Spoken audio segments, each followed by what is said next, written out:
Hi guys, welcome to Classic TV Facts and Trivia. Appreciate you being here. Before we get started, ask you to please subscribe. Thank you. Today's video is final part 3. This will be the last one for a while at least, of the truth about Leave It to Beaver. Let's find out some more truth. Jerry Mathers wore his scout uniform to his audition. Before being cast as Beaver, Jerry Mathers had appeared in several television shows and films. He acted in an early episode of The Adventures of Ozzie and Harriet, as well as the 1955 Alfred Hitchcock flick, The Trouble with Harry.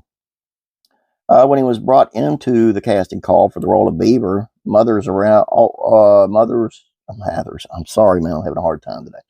Mathers was around 7 years old. In a 2007 interview with Parade magazine, Mathers recalls how the audition went and how his choice of dress might have influenced network brass into giving him the role he will forever be known as. According to Mathers, he had just joined the Cub Scouts and had his first meeting that evening.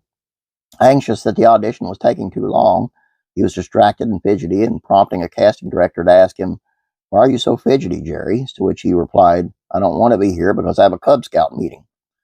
Mathers goes on to say that his mother later remarked to him that it probably wasn't the best thing to tell him, but the producers phoned her later that night and informed her that Mathers was their choice for the role of Beaver. June Cleaver's iconic pearls concealed an issue producers didn't like about the actress' neck. June Cleaver seemed to always be on screen wearing heels and a set of pearls. The running joke was that she looked more put together at home in the 50s than many adults do on the job. And while her character's choice of attire may not have been realistic even for 50s standards, there was a reason that she did this with the pearls. She discusses her necklace in her interview with the American Television Academy and reveals to viewers the producers felt her body as something that needed to be concealed. When asked by the interviewer about the necklace, she sighs and says, "I'm going to say this one more time. I have a hollow."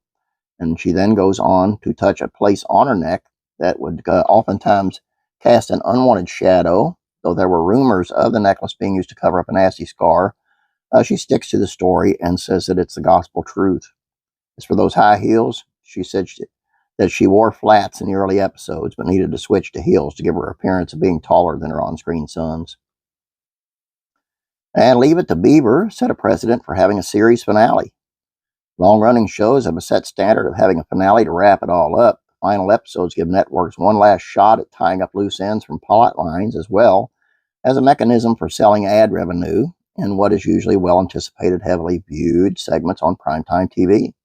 Last episode of Leave It to Beaver found Cleaver family crowded around a family photo album June Cleaver discovered when cleaning out a cabinet, titled Family Scrapbook. The Hugh Beaumont directed episode served as a clip show, with each photo the family reminiscing over leading into a scene from a previous run show. According to Outsider, the series finale of the show was the first of its kind to utilize the clip show technique at the end of a program's run, setting a standard that many subsequent productions have followed to this day. Tony Dow and Jerry Mathers pitched a show sequel idea to the network for years. Tony Dow and Jerry Mathers remained good friends after Leave It to Beaver ran its course. The pair began acting together in the late 70s. Began acting together again in the late 70s, but this time on stage instead of a small screen.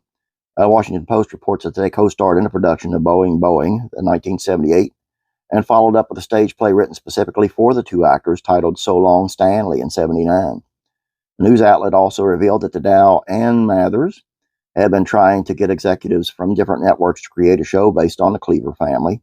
Their idea was to have a new series that followed the lives of Wally and Beaver Cleaver as adults, dealing with parenting their respective children. Surprisingly, networks passed on the premise, prompting Dow to remark that the networks had no idea what drawing power we have. Several years later, CBS bit with Still the Beaver, a made-for-TV movie that served as a pilot episode for the new Leave It to Beaver show.